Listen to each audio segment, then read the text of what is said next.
Her Journey to Healing, Reaching Women with a Desperate Cry is an 8-week Zoom seminar in which Kamala and Winston help women to start living their best life by rediscovering the image of God in their life. Kamala, a licensed marriage and family therapist, joins her husband of 16 years, an ordained pastor, to marry the clinical and the spiritual.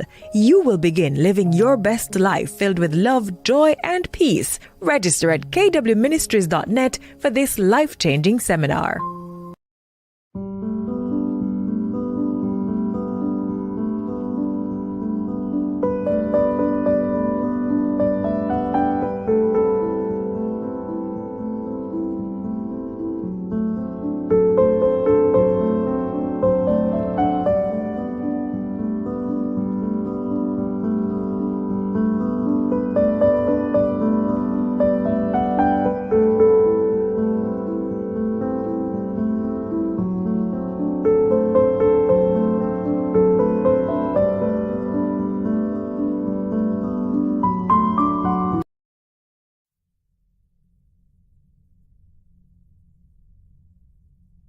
So anxious resistance. Now remember there were 4 categories, right? Mm-hmm. So anxious resistant kids were on the opposite end of the spectrum.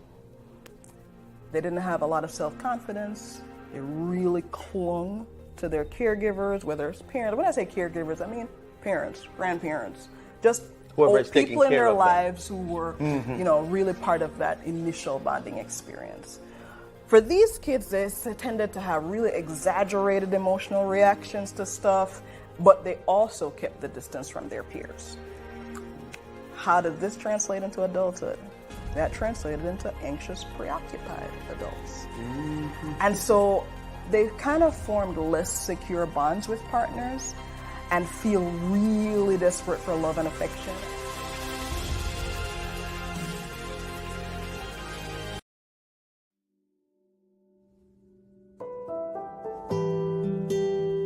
God is patient. God is kind. God is long-suffering. God never fails. God always hopes. God always trusts. God always perseveres. God doesn't envy. God doesn't boast. God doesn't seek his own, but is always seeking what's best for you. God rejoices in the truth. That's right. God doesn't define love. God demonstrates love.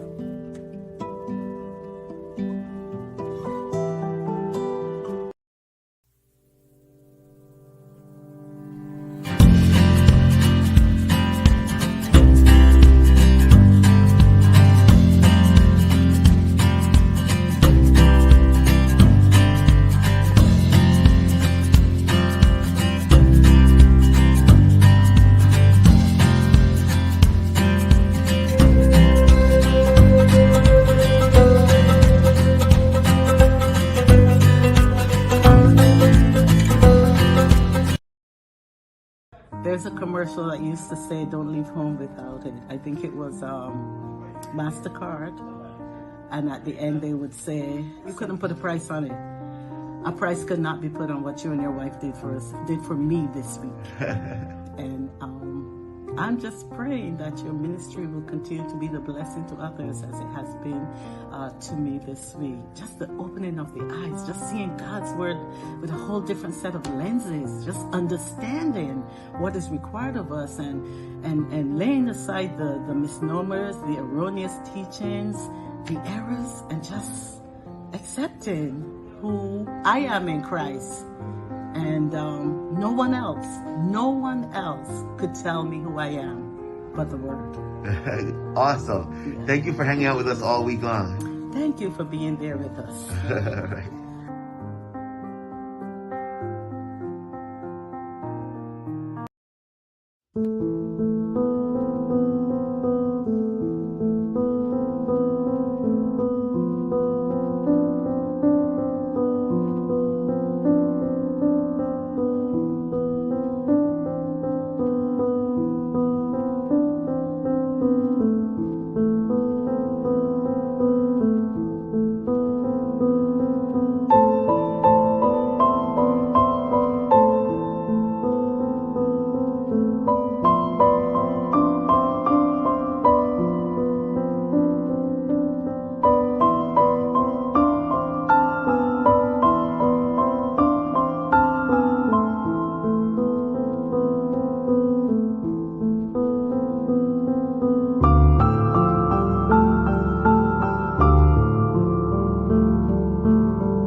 Good evening, good evening. We are back. It is indeed another Monday night here with us on KW Ministries.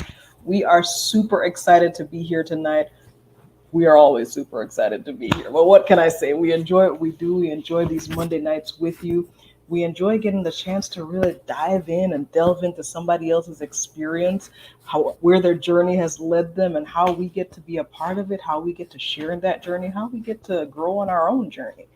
I see that we've got a couple of people already on social media. Good night, Sister Glennis. Good night, Pastor Taylor.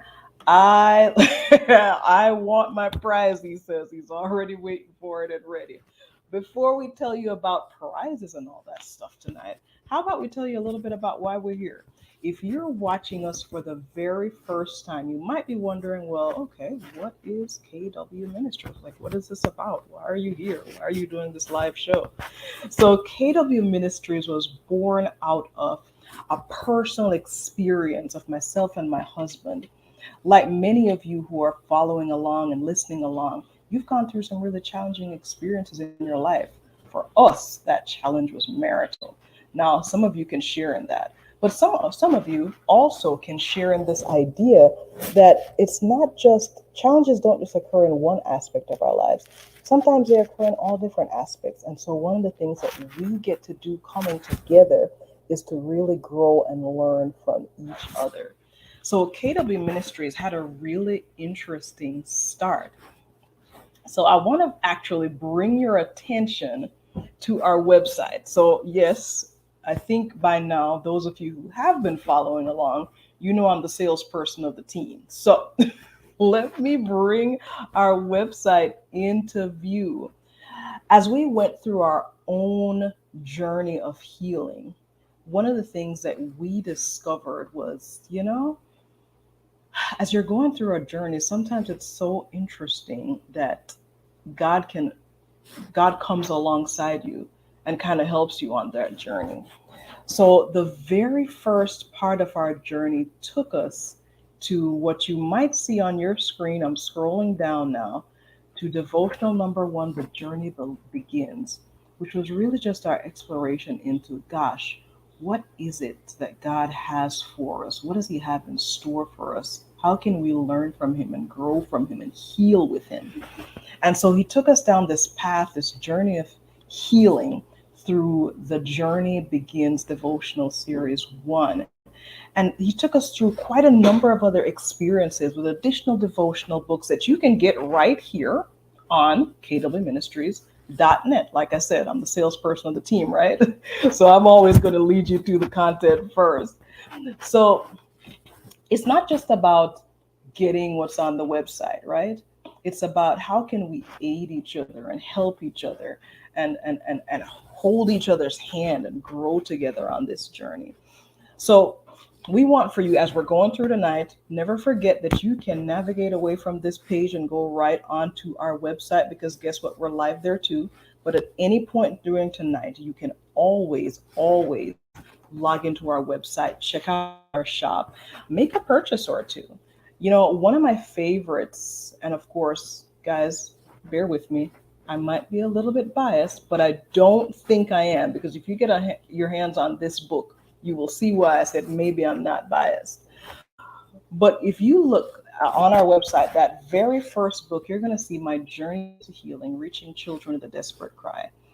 That book was actually written by our daughter, Ariana, as she navigated her own journey of healing, or continues to navigate her own journey of healing through a chronic illness. And she talks about this in her book as a means really of processing her own experience, and also kind of giving you an insider track on what it's like for somebody to live with a chronic illness. Lots of people can relate to that. Like I said, our journey started out of our own challenges, our own desperate cry, but so many of you have come alongside us and have shared your own journeys. Early on, we had somebody on from Puretopia. Her journey was one that led her through, gosh, she had a daughter who had so many sensitivities to products. And so what did she do? She made her own. And her journey of healing ended up being a journey that she could bring others along with by sharing this product and sharing these things can help other people. So we've talked to lots of different people as we've been on here each and every Monday night, just sharing alongside with you. And we don't want that to stop.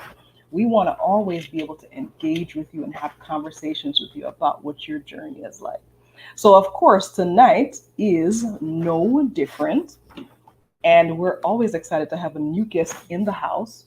Tonight, we have got Dr. Christopher Thompson. And let me tell you just a little bit. Let me tell you, this is about to scratch just the surface, guys. I'm not even going to give you the full 100. I'm going to let Dr. Thompson tell us about some of his journey. But I want to give you a little snippet of who we're going to be talking to tonight as we're talking about a journey through leadership. Dr. Thompson currently is a community developer and co-founder of the Great Grand Family Foundation, which is a 501c nonprofit corporation. And let me tell you what their focus is on in the Great Grand Family Foundation: promotion of education, health and wellness, community building for at-risk youth and seniors. That by itself, I'm so interested to hear more about just exactly how did we get into that, what people need to know about that. That's already so interesting. But guess what else? So that's, like I said, that was just a piece. But Dr. Thompson is also a noted author, several publications already under his belt. And one of the exciting things for you tonight is that we're going to have three people. Did I say three? Three people who have the opportunity tonight to win his newest book. And that newest book is Choose to Dream: The Lessons on Leadership and Living Your Best Life. Three people. Now, let me tell you guys, if you've not been with us before tonight, here's how you do it. How you get into the runnings to win one copy of this book tonight is that you got to comment and share with us along the way. Ask questions, comment, tag other people. Come in and just have a conversation with us. And that is how you get to be in the runnings for this awesome book, Choose to Dream: Lessons on Leadership and Living Your Best Life. And I see Glennis already is liking the video. Go ahead and share it, Mom. Go ahead and share it. And I'm waiting to see the rest of you guys pop in. So before we go on a quick ad break, we want to actually showcase a little bit of that book, Choose to Dream, right here and now.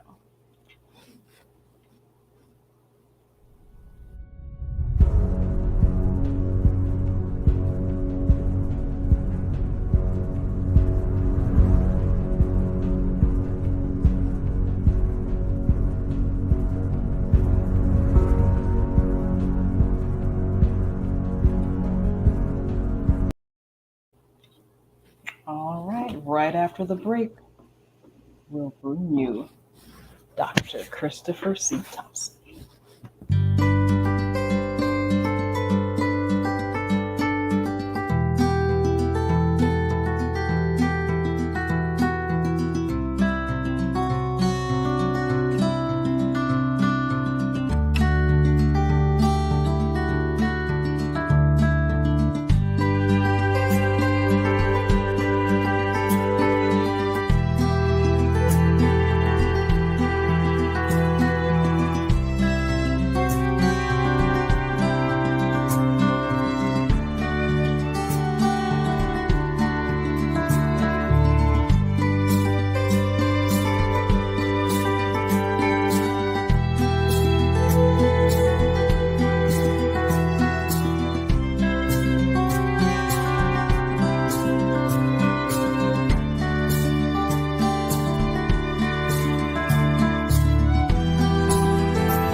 All right. Good evening, Dr. T. Welcome. Hello. We are so excited you've heard me use that word ad nauseum tonight. We are super excited to have you on. Well, I'm excited to be here. Glad to join. Awesome, awesome. So, of course, tonight we are going to be talking about a journey through leadership, which by itself is already a really interesting topic. I think a lot of people can relate to this in terms of going through their own leadership experiences, and experiencing their own challenges and struggles along the way of becoming what we'd like to call a good leader. Yeah. So I want to get us started. Kind of a little bit about you. You've authored this amazing book on leadership, but I am sure you had your own journey to get to the point where you could now be telling people about what it means to be a leader. So give us a little background. How did you get to where you are? Oh wow. Amazing question. So I think I remember when I first started teaching, I had a student who he was in third grade, but there were teenagers who were coming by his house. Like he just had a commanding presence. And at third grade, he just was magnetic in terms of people being drawn to him and wanting to be around him. And he was misbehaving one day in school, and I just pulled him aside and I said, "Look, man, you're a leader, and you people look up to you, and so you have to conduct yourself a certain way." And he said to me, "But I don't want to be a leader." And I said to him, "Well, some of us don't really get that choice." And I could relate to him in that moment because I don't think I ever chose to be a leader. I, I think it was something that was kind of, put on me, and I guess at an early age. And it's kind of like one of those things you just kind of learn to wear it. You learn to bear it, and you learn to wear it, And so I guess that is part of the journey, that when it's placed on you, to learn how to carry that responsibility of leadership. Yeah, yeah. There's this quote by Jack Welch. It says, "Before you're a leader, success is all about growing yourself. When you Yeah. become a leader, success is all about growing others." Yeah. Because one of the things tonight is that somebody's going to be listening with us and they're going to be like, maybe I'm already in a leadership position. Maybe that is something that maybe is actually on my radar as somewhere that I want to be. But somebody on here wants to know about kind of the nitty gritty. How do I grow myself into a leader? So tell us a little bit about what you think that entails. Let's start there. How do you grow yourself as a leader? Well, that's a great question. Part of me, I think about um, the story of Joseph. What motivated me to write the book was that I was just kind of arrested by the story of Joseph. And when you made a quote from Jack Welch, is that Joseph at his origin, he was this kind of self-consumed, self-concerned young punk almost, right? Mhm. That he really was thinking only of himself. And I think for him, at least, the circumstances forced him to grow, um, and that's kind of how it happens most of the time. Mhm. That even if we desire leadership, because he's having these experiences, particularly dreams, that makes him desire the high life, so to speak, a choice place, a higher position. He envisions himself as in a sort of leadership position over his brothers. What Mhm. I often tell people is that the problem was that Joseph did not know why he received the vision. So, he wasn't in this place where he could understand the great and awesome responsibility he was being called to hold. And so he's just kind of thinking of himself. But as he is kind of run through the gauntlet of suffering, he learns little by little about his responsibility to serve. So, kind of in keeping with that story and that experience. Now, I think even from the perspective of, you know, I'm currently in a leadership position, right? And I think about just how you said that sometimes leadership can be thrust upon you. Hmm. And in that initial experience, there can be a lot of growing pains. Like I think about, gosh, those first couple of months, it was like sleepless nights. Like, let me figure out how do we do the to-do list of how do we do this well? What are the things that we need to address? What are the things we can improve? What are the things that are going well? What are the things that are not going well? And how that whole process sometimes can leave you as an individual thinking, you know, am I really cut out for this? I'm curious for you. Tell us about your first kind of foray into leadership. What was that experience like for you? Oh man, I think I've been a leader for so long that I don't even remember. I guess um, it was kind of like as a student and more so as an athlete, as a student athlete. Hmm. I remember my coach kind of making me, well, I guess at that point I was the captain of the team, right? This was his choice, making me a captain of the team. And I literally, I just wanted to play. I was, you know what I mean? And I thought of myself as talented, but I just wanted to play. And I remember the first time when it was my fault that we lost. Mm. Um, I'm not even sure if I'm not sure if I wrote about this in a book, but I've written about it before that what happened was, it was the end of the game and we lost by just a couple points. And I remember going into the locker room and I felt like everybody was blaming me for what happened. And one of the funny things about basketball that we often say is that, you know, you don't win or lose based on one event, but sometimes, or one sequence in the game, but Mhm. sometimes it's one sequence that, many people remember. Mhm. Um, and in my case, it was a couple missed free throws. Like I missed some big free throws at the end of the game.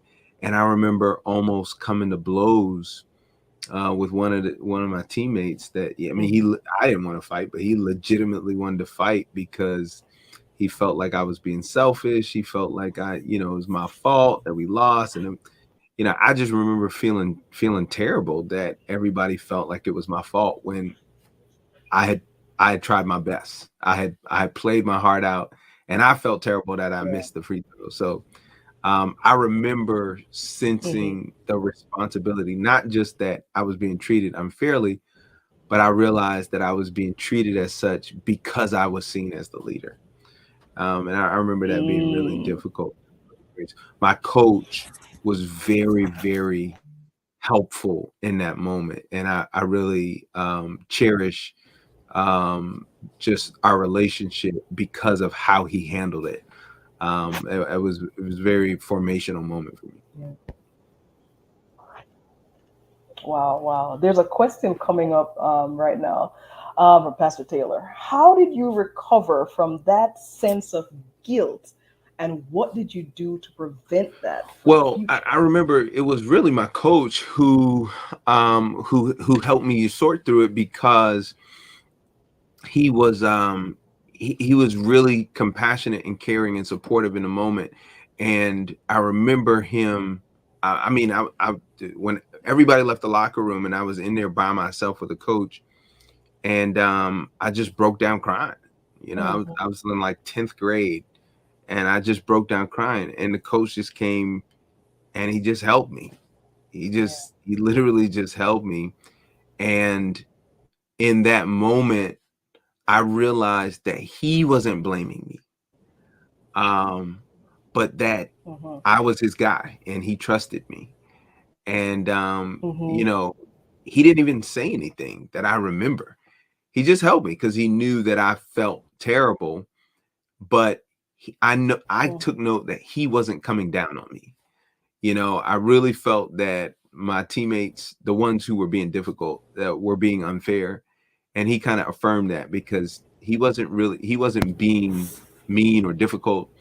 He just supported me, and it said to me that he trusted me, and that he wanted me to just continue to do well. And so I took it as a sort of affirmation and additional support in a difficult time. So I think the lesson for us is that we need to connect with those systems of support, that when we feel overwhelmed, we connect with systems of support to kind of shore us up in a difficult space. So I want for our viewers to take note of that. Connect with those systems of support. That's our first lesson in leadership tonight, guys. Stacy made the comment earlier. Leadership comes great responsibility. Yeah, Now you absolutely. kind of started talking about this, but I was thinking about, as you said, kind of what that your coach did for you in that moment and how it helped to solidify this idea that, what, I'm not to blame, even though I'm in this position. This is a place that we are all going to learn and grow from. And so I thought about that in the context of you saying, I can't even remember. I've kind of always been in a leadership type role. So I was Mhm. curious for you, um, how did that experience translate into subsequent leadership experiences? And here's why I'm asking. So for some people, an experience like that could have been really defeating. Like, yes, I got this affirmation at the end, but I don't know if leadership is for me. I don't know if I want to put myself back in these kinds of positions and roles. But you didn't. Mhm. You continue to be a leader. So I'm really curious about how that transition happened and what you took from it and what you continue to learn as you've continued. Well, affirmation, well, for one, affirmation is words of affirmation, one of my love languages, but affirmation comes in various different ways, right? And, it wasn't just my coach, but there were other people around me that were saying to me, man, you would make a good this, or you would be great for this. It was people who saw in me what I didn't see for myself, right? And were, kind of pushing me and encouraging me, and really providing opportunities for me to grow. I will never forget. I was at the Boys and Girls Club. I want to say I was in 10th grade in this instance too. And I walked into the Boys and Girls Club. It was a random day. I walked into the Boys and Girls Club, and somebody just grabbed me and said, "Hey, you come over here." And they were like, we're planning to go to this youth and government camp. You should go to this. And to this day, I still don't know why I was chosen, other than the fact that they considered me, as one of the young people who they saw leadership capacity and leadership qualities in. And I'm grateful Mm-hmm. because it was a life-changing experience. I had never been around such high quality students my age, that these kids at this camp. I Mm-hmm. mean, it's legitimately a youth and government camp where we went to the state house and pretended to be senators and governor and attorney general, all that kind of stuff. And so I had never experienced people that young who had so much going for them, you know, and who were so well put Mm-hmm. together. Mm-hmm. It's those kinds of experiences that provide you with the necessary tools and resources to help you to grow. And I had so many opportunities like that. It wasn't just my coach. It was, the director of the Boys and Girls Club. It was, a lady who worked at the high school. There were so many people, and my boss. I had a job back then. There were so many people who were giving me opportunities, who gave me so many different experiences to learn and to grow, to become stronger and sharper of a person. Mm-hmm. So, with that background, kind of that framework, that foundation, here we are, however many years later. What is the definition of leadership that you hold to at this point in your life? How do you define it? Oh man, tremendous questions. Kamala, you hitting tonight. The one definition that stands out in my mind is one I got from Dr. Harold Lee. I'll never forget Harvard business trained Dr. Lee. He was my professor in a master's program in administration course, and he always said, leadership is influence, point blank. Leadership is influence. And Kamala, you talked earlier about bad leadership, right? That everybody desires to be a good leader, but there is certain thing as bad leadership, and bad leadership is bad influence. Good leadership is good influence, but leadership is influence. And I'll never forget that he used to say that all the time. It's simply put, influence. Yeah. If leadership is about influence, and if good leadership is about good influence, how can I, as an emerging leader, not necessarily myself, it could be somebody 6 months from now watching this, as an emerging leader, what are the things that I need to be paying attention to that are the things that ultimately are going to influence others? What do you think? Oh, man. Well, the first thing is definitely your heart and your inner self. The worst thing that a leader can be is, and I don't even know how to say this, like, what's the opposite of self-aware, right? Clueless. Clueless, yes. Or wait, clueless and tone deaf, right? Oh yes. But the best thing that a leader can be is self-aware. Like, and I teach this to college students all the time, that to be self-aware is to be able to take the temperature in the room, but to also take the temperature in you, right? But then to be self-aware is not just to be able to take the temperature, but to change the temperature and to manage the temperature, right? That if I am about to blow, I gotta have some strategy or some framework for bringing that temperature down. All right. And so the most important thing is gotta be your inner self and self-awareness. And when I talk about inner self, we're really talking about character and integrity. The worst kind of leaders are the ones who are not well integrated. Like, it's always a show, it's always putting on, it's not wholesome, authentic goodness, And somebody mentioned this earlier, that no leader, no person always gets it right. But when people are dealing with you, do they get the sense that you are right?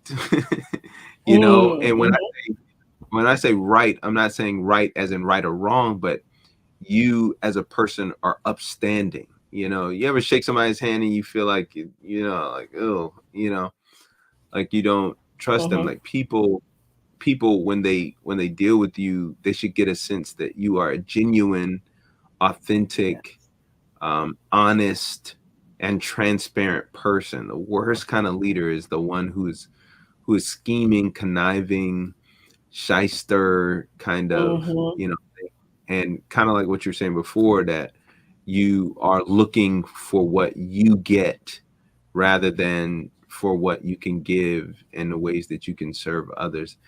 Kamala, that's got to be the most important thing, that the inner self and be aware of self. Yeah, I love that. I love that. We've got a couple of great comments that have been popping up as you've been chatting. Desiree talked about how effective leadership inspires others to realize their full Sure. potential. You want to say more on that? What do you think? Yeah, definitely. I think that leaders have the ability to see, and oftentimes have the ability to see in others, or at Hmm. the very least, see in systems potential that they don't necessarily see, right? So, Hmm. like you said, Kamala, you come into a situation, you come into a position, and you're immediately able to take the temperature and see, you know what, we're not doing this right. We need to be doing this. Hmm. And so a leader might be more of a systems person that sees where the systems are falling short, but then the leader is often able to see where the people are falling short. And I really love that about, and not just for the sake of pointing fingers, but for the sake of the opportunity to say, I see so much more for you. I Yeah. believe in you. I tell my students this all the time. I believe in you guys. I tell my son this. I believe in you. I believe in your capacity to do better and to be better. And that's, for me, that's like the best part. You know what I mean?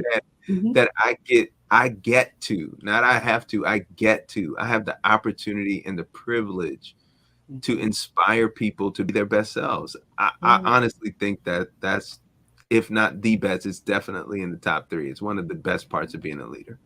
Absolutely. I hear in your language there this idea of coaching, which I find really interesting because how you started your story was True. that you were put into this leadership role, and there was somebody By who coach. coached you Yeah. through a really challenging portion of it. And it was that coaching that sounded like it made a huge difference in how you were able to see yourself going forward. Well, you picked that up. You sharp, Kamala, because I talk a lot in my teaching, in my training. I talk a lot about, this coaching framework, right? That I do. I see myself as a coach for writers, for students, for young pastors. That's what I do, and I think it just comes from my experience as an athlete, and because I've had tremendous coaches over the years. I've had some bad coaches too. I've had tremendous coaches who made who made an amazing impact on me, and I'd be remiss if I didn't say, like, Keith Alston. I just got to call his name. He was just an exceptional coach. He taught me the game. He mentored me. He was like a dad. But then that coach in the locker room that night was Alan Henriksen, who Mhm. was just an exceptional individual and a gifted coach. And so, and I've had other coaches of different kinds. Dr. James Doggett, who taught me a lot about coaching basketball, but coached me in a lot of ways about life and about Mhm. leadership. And these people were tremendous coaches for me. And about Dr. Doggett, it was funny watching him coach. I remember he got thrown out of a game, and I was his assistant coach, and he got thrown Mhm. out of a game. And so this was my first time coaching a middle school game on my own because he got thrown out. And so Mhm. I got forced into coaching as well. Let me ask you this. Um, Coaching and leadership Mhm. almost sounds as if they're being used synonymously by you, but Yeah. are there ever any times for you when they're a little bit different? Yeah, for sure. A coach is more like, a trainer, a teacher, a cheerleader in some sense. He's Mhm. the number one cheerleader. But sometimes leadership is doing, that Mhm. they say, for those who can't do, teach, right? Yeah. And Eric Spoelstra wasn't a great player, but he's a great coach. Mhm. Um, but sometimes, you can only sometimes the best place to lead from is from the floor, right? And Mhm. so sometimes you're leading by doing, Yeah. and leading by setting an example. And sometimes that kind of leading from out front can be the most inspiring and empowering type of leadership, right? Because your team needs to know that you're in the trenches with them, Yes. And so when they're able to see you embodying the work and modeling the work, it can become so much more powerful. Now, the trick to that is that you don't want to get so far out front of your team that your team goes, okay, see you when you get back. Yeah. That's the thing. There's that saying, if you are leading and no one is following, you're just taking a walk, Yeah. right? So there's this, they say that leadership is push-pull, right? That you're pushing them from behind sometimes, and sometimes you're pulling them from out front. So the trick is, when you're leading by doing, is that you're not getting so far out front of your team that that you're moving too fast and you're too hard to follow. And I've been there before as well, and it's not a fun place to be. Now, Dr. Thompson, you brought it up, so now I'm going to have to ask. Yeah. So, challenges in leadership, you just talked about it. I was once in a place where that balance wasn't going too well. How do we get out of those places when we find ourselves as leaders struggling? How do we move forward? Well, I'll tell you, I believe that a balm for any leadership, any leader and any leadership team is communication, right? I've learned that our default ought to be to over communicate. And it's kind of hard to to process and to deal with at times. I had a student say to me today, Dr. Thompson, I don't want to talk a lot of times, right? But she's a strong student. So she only needs just a few seconds, just a few bits of information, and she's off to the races. And when I say she's a strong student, she's exceptional. She's one of the strongest students. But most people are not like that. So it's incumbent upon the leader to identify the ones specifically who need more communication and lean in a little bit better, so that there is this assurance that we are together. And the worst thing you can do is say, here are the instructions, all right, let's do it. And people are going, wait, what are we supposed to be doing? There's an old Sprite commercial. What's my motivation? What's my motivation? You don't want people saying, what's my motivation? You want to, I think it's Simon Sinek who said, clarify the win, right? And if we can clarify the win for everybody, so that everybody's clear on what the objective is. We're going to take the hill, but which hill? Where's the hill? And what does it mean to take it? If we can clarify the win for folks, then it's much easier for them to follow along. So definitely the first step is to communicate well. And in communication, sometimes it's, time to say sorry and try to mend some fences and fix some bridges that might have been burnt. Yeah.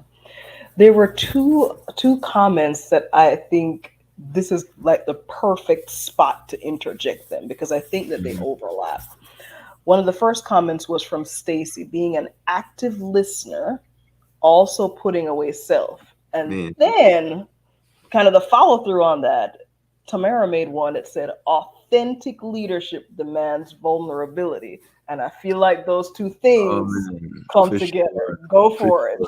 Well, first I got to address the one that said listening, and one of the reasons why I said, it was an insightful comment.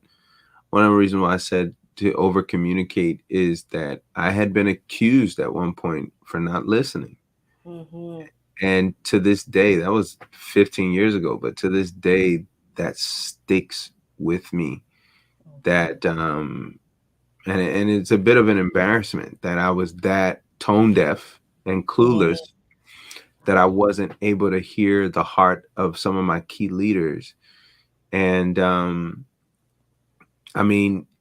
part of active listening is responding to gain feedback, right?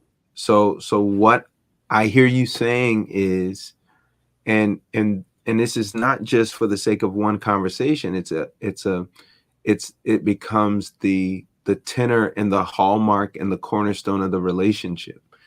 that we find creative ways and meaningful ways to keep the lines of communication open. They demand active listening. It can't be one way communication all the time. It can't be telling and directing. But there has to be this willingness on both sides, and that's the key part. It's the willingness on both sides to receive and a willingness on both sides to contribute, right?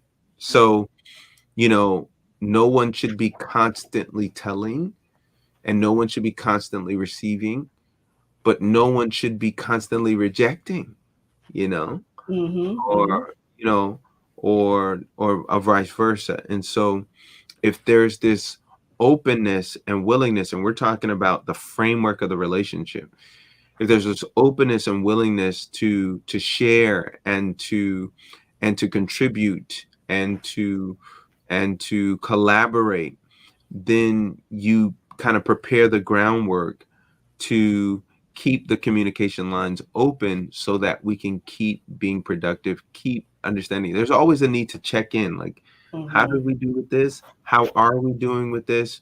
What can we do to improve? And what do we need to do to move forward? And when we do that, we're on the right path, I believe. Yeah. Now, when it comes to vulnerability, right? Listen, one of the worst things a leader can do is to fail to admit a limitation or a misstep, right? That, for one, I don't know everything. So I need somebody to help me with some stuff, right? And then a very strong benefit to a team is for the leader to clarify where he or she needs help. I need help with this particular thing right here because I am not good at this.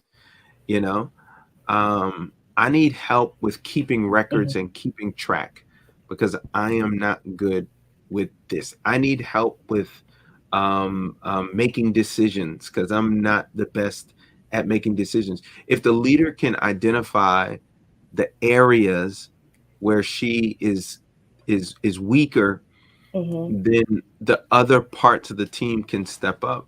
But right along with that, the leader has to have this commitment really to being honest and authentic about areas where I fall short. So it's one thing to say, I am not good at this. It's another thing to say, I failed at this. Like, I didn't do this well. I failed and I failed you, right? That I made this mistake and I brought harm to our group. I made this mistake and I harmed you. And that's meaningful. That is transparency. And it definitely builds trust and it builds rapport with not just the core team, but with the people around, with the crowd. So the core and the crowd get to see the leader saying, I'm not there yet, but I am pursuing the prize here. I'm pursuing the goal. How do I strike this balance? Because I'm coming with some pushback now. But without vision, the people perish, Dr. Thompson.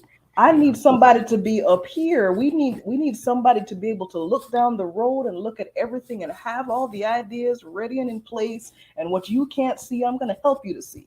So yeah. How do I strike the balance? Yeah, well, for one, I don't really see a conflict. I don't see a conflict.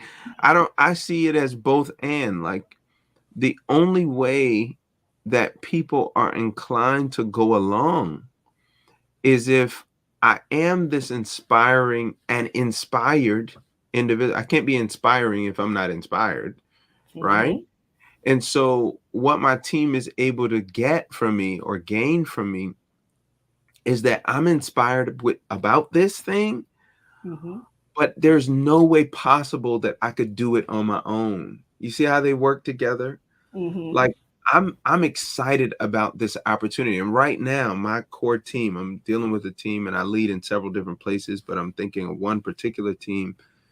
where we have this tremendous opportunity, but I'm crystal clear that there's no way possible that this could be done without you. So I need your help to see the thing. And see, that's the thing. Like, I see it, but I don't see the entire picture. And Mm-hmm. it's probably another conversation to talk about how we get a distorted sense of vision that Mm. the leader is the only one who sees. Like, the leader sees and everyone else is blind. Like, that's quite egotistical of a concept, right? But Mm-hmm. that what it is that what I often tell people is that many hands make light work, but many eyes make a clear picture, right? Mm. I like And that. so Anna Kay, we it's got to hashtag that. Many eyes make a clear picture. I like that. yeah, so I see, but I couldn't possibly see the entire picture.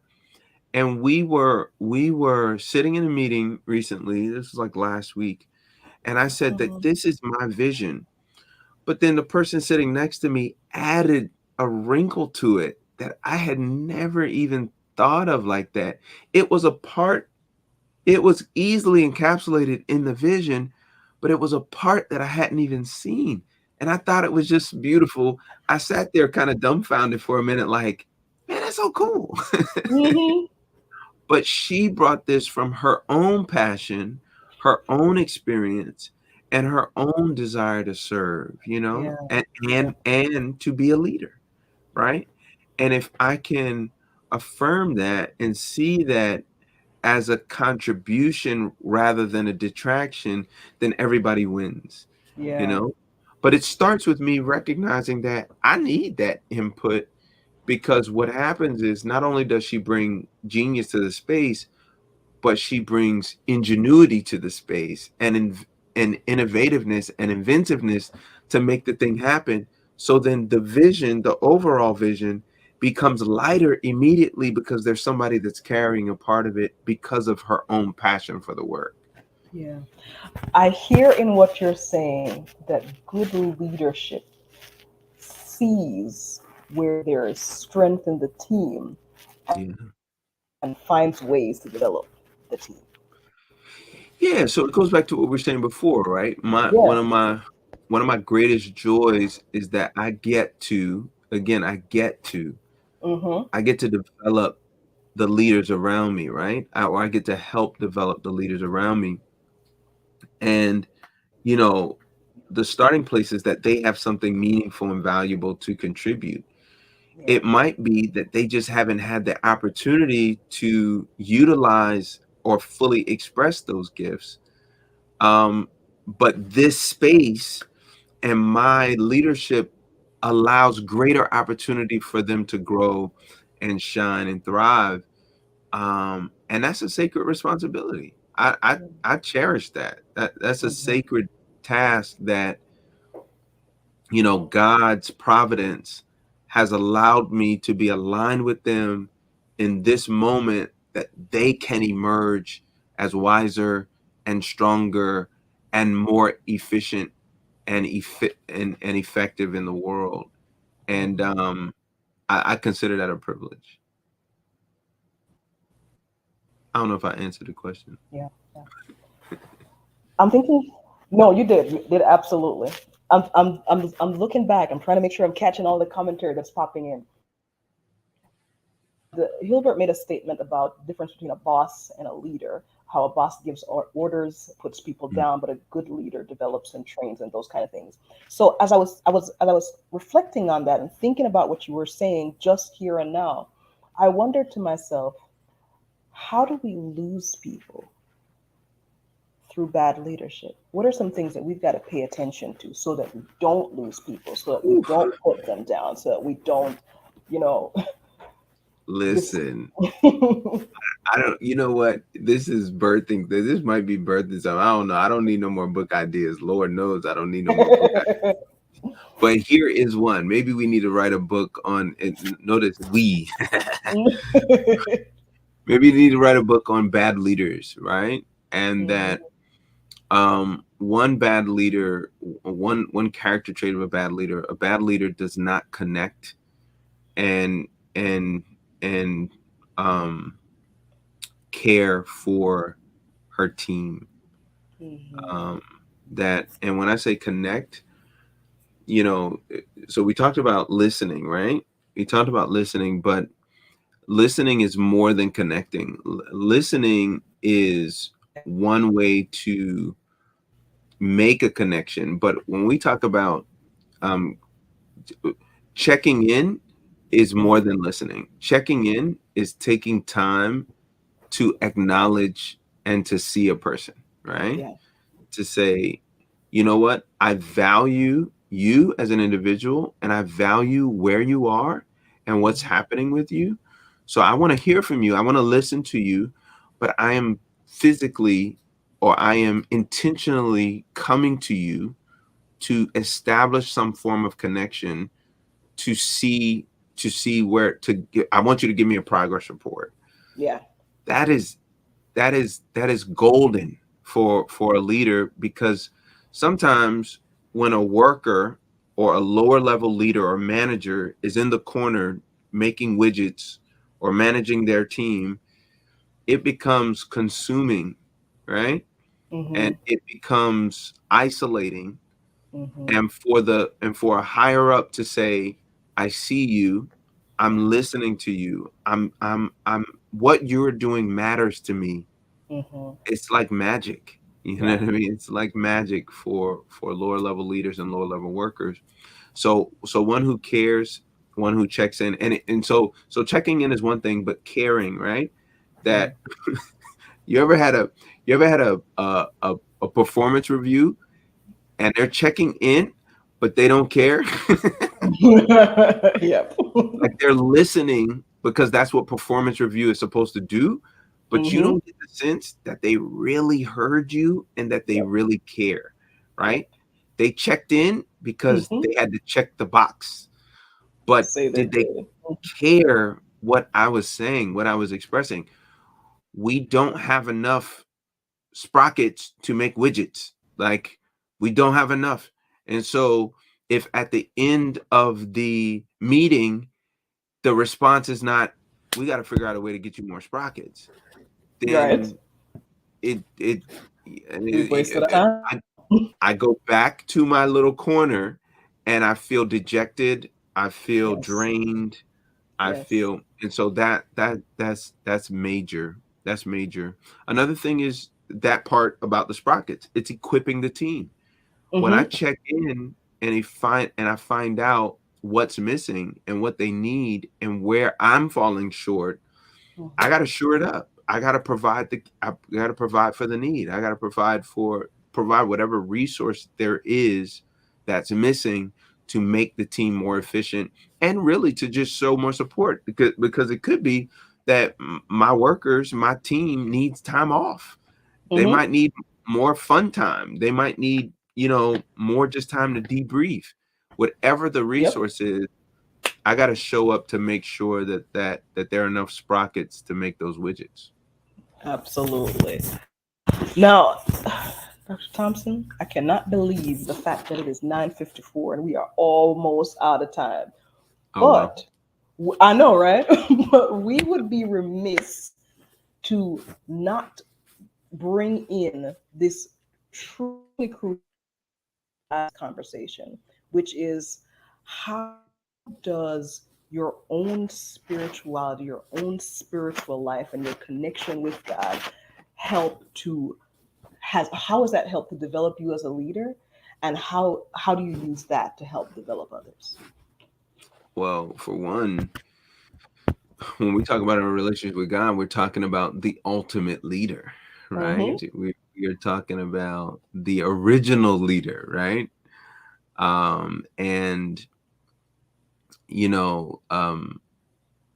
I think the verse that comes to mind is Matthew 28:11, where Jesus, as the ultimate, CEO, says, "Come to me, all you, my lower level leaders, who are weary and heavy laden, and I will give you rest." So it's almost like Jesus is calling us to the divine workers retreat, and saying, I will restore whatever resource has fallen apart. I will restore whatever is missing, And the beautiful thing is that God does that daily.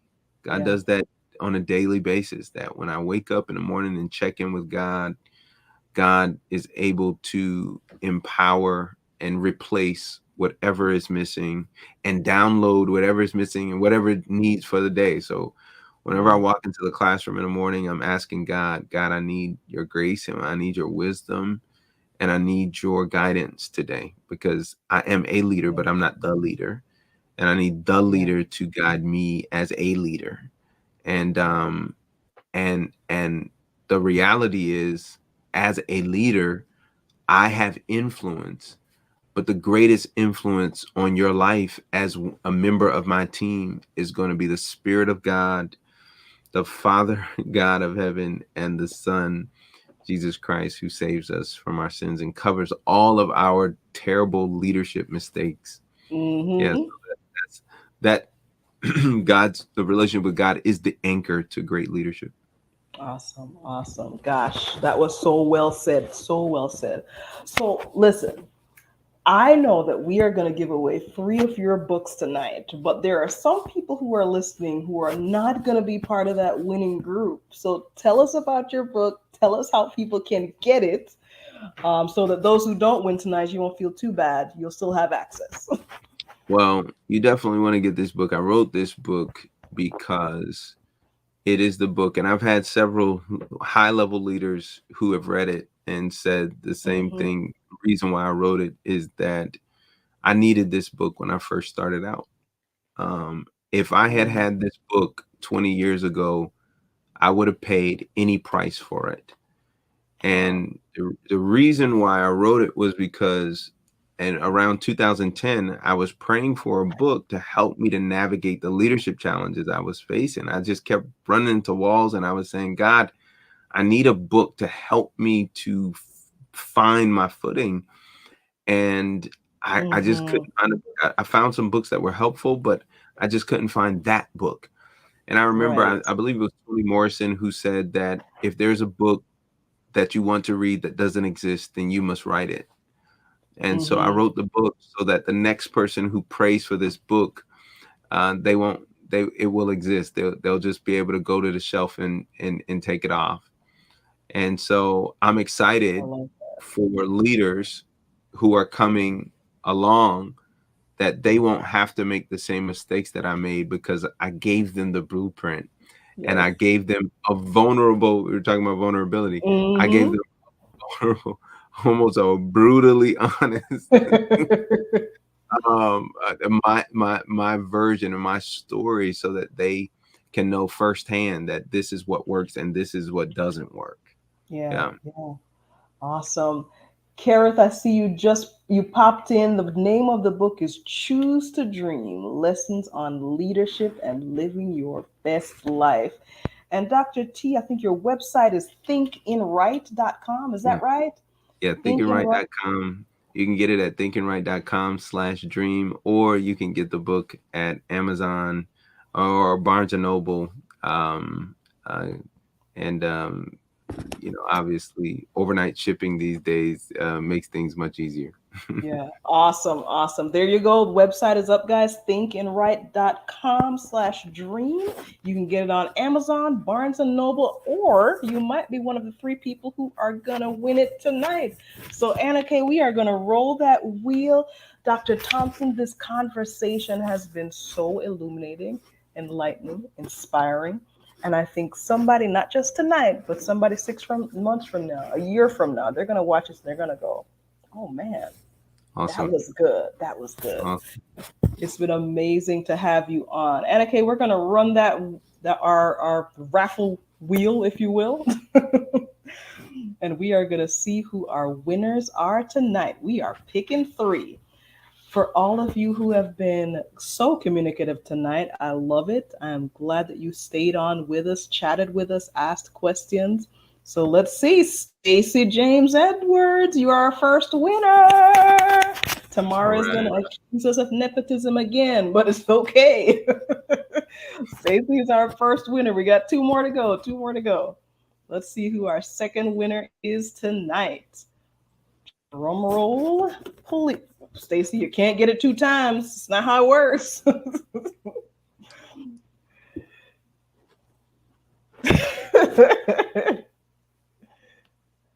All right, Winston C.S. Taylor, sorry, you can't get the book, sir. Not for you. Not for you. We're going to run it 2 more times.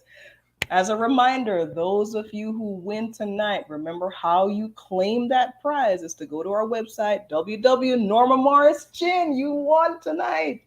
So you will go to our website, www.kwministries.net/claim your prize. Fill out that form and we will ship your gift to you. So tonight we've got Stacy, we've got Norma, and we're spinning the wheel. See if we can get one more out tonight. Let's see who it is. Oh, Hilbert Glenn. All right, here we go. We've got our 3 winners tonight. Awesome, awesome. Thank you so much for joining us, guys. It's been an amazing experience. Dr. Thompson, we're going to have you back because I think this conversation is not over. Sure. I would love to. Awesome time. Awesome, awesome. Have a great night, everyone.